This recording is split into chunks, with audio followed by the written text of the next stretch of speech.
Good morning. It's 6:42. A very good morning to you. This is breakfast, of course, on GB News, but you already knew that because you tuned in. I always wonder why people say that.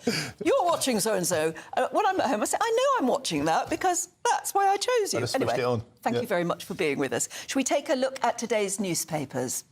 So the Saturday Telegraph says second homeowners are to face paying twice the amount of council tax under new laws because they've got twice the number of properties. Seems all right to me. Yeah, well, Conservative policy seems a bit strange. Anyway, in the Times, police forces are promising to investigate every single crime after years of overlooking low-level offences. What, they're not looking at crime already? Anyway.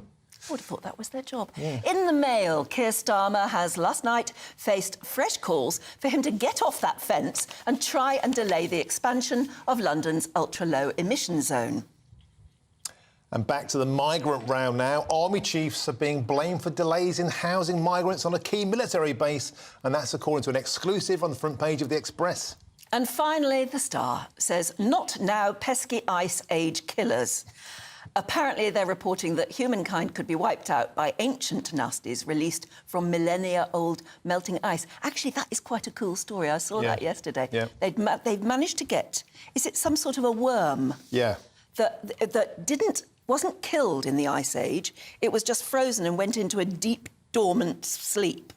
So it was never actually dead. Yeah. And they've found these worms in this bit of ice, and they've been able to defrost them, and they are now alive. This is like Steve Carpenter's The Thing. Yeah. But with worms. Yeah. I actually really like that story. Well, that's the next question, is if it's true of worms, what else could be deep frozen in the ice? Yeah. Global warming, once again, is going to kill us, this time in a different way via the medium of worms. Well, something like that. Joining us this morning to make some sense of this is political editor of the HuffPost UK, Kevin Schofield, and writer and commentator Candice Holdsworth. It's lovely to see you both. Thank you so much. Superb. So, Kevin, first of all, we're going to go to that front page of the Telegraph about council tax doubling for people who've got second homes. Yeah, I mean, it does strike me as a little bit odd for a Conservative government to be putting up taxes, but we already have the highest tax burden in something like 70 years, so maybe it's not that much of a shock. But yeah, this is Michael Gove, the Housing Secretary, as part of the Levelling Up and Regeneration Bill. This is going to give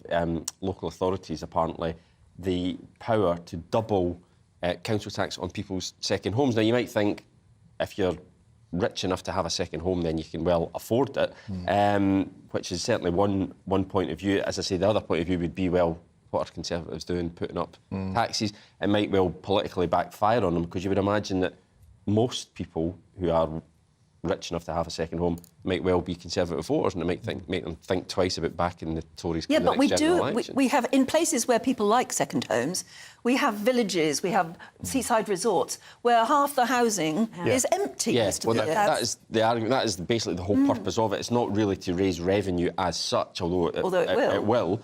It's to try and solve this problem, or the scourge, as it's described, of empty properties. It's interesting because local people out of the market. It's a £200 million tax raid coming here on 100,000 homes. A lot of places like Devon, Cornwall, the Lake District, places where the locals are being, frankly, priced out of the holiday market by outsiders. Yeah. So it's a difficult balancing act, Candice.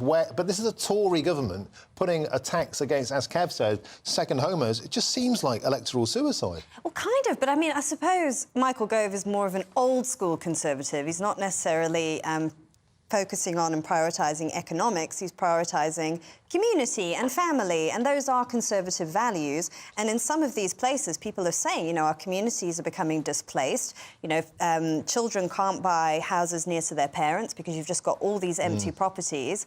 But, of course, the other thing to consider is, will it damage the local economy of these communities? Because obviously a lot of tourism comes through people doing Airbnb and things like that. So it really is like you have to sort of weigh up what your priorities are, and in this case they seem to be prioritising the community over making money. And presumably they'll just pass that price on if it's an Airbnb to the beleaguered customer anyway, who always seems to foot the bill.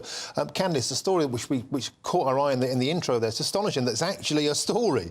Police forces will promise to investigate every crime. It's a front-page lead story. I mean, there it is, front page of the Times. It's basically my goodness, the police are going to do their job. Right. Shock horror. So how on earth is this a story? They should be doing this anyway, right? Yeah, well, this is a huge shift now. So police forces are saying they will investigate what has up until now been called low-level crime, so petty theft and things like that, but actually have a huge impact on people's lives. It does. And have also damaged people's faith in the police because they're not investigating things like bike crimes or people's tools being stolen from their van. And police forces are now saying, OK, we'll shift resources into that. So they're going to be doing things like fewer mental health checks. Though people have said, OK, what's going to happen to people who are in mental health crisis? Is someone going to help them? So they're going to work with health services even more so that they can deal with that and then they can focus on crime. Suella Braverman, who's a big fan of the broken windows policy, pioneered by Rudy Giuliani, has really come out in support of this and said, you know, this is what we need to do. Because What's a broken windows policy? So you Small investigate crimes. and you punish what are perceived to be small crimes. Yeah. And then it's believed to have an escalatory effect because, you know, what some people say is if you allow people to steal bikes or to shoplift, they become emboldened. Yeah. And then they start committing bigger and bigger and bigger crimes. And it worked. It really worked in New York. Let's move on to one of your stories, Kev.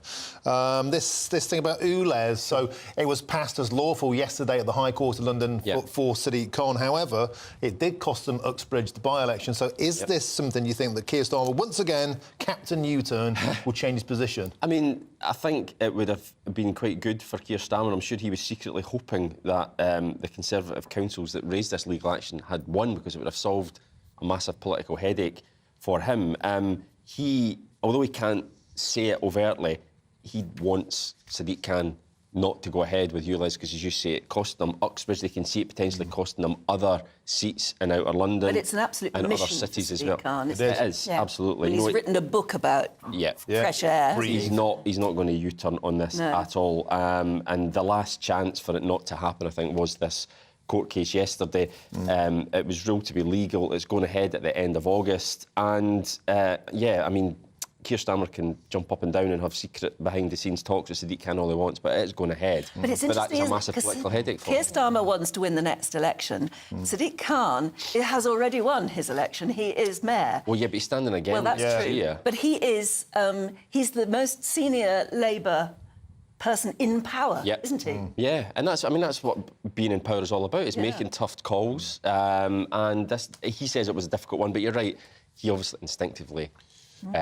believes in this and thinks that it is the right thing to do. Now, I guess what he would say is once it's in place, people might get used to it, people might actually realise that they're not as impacted on it as they might have thought they were.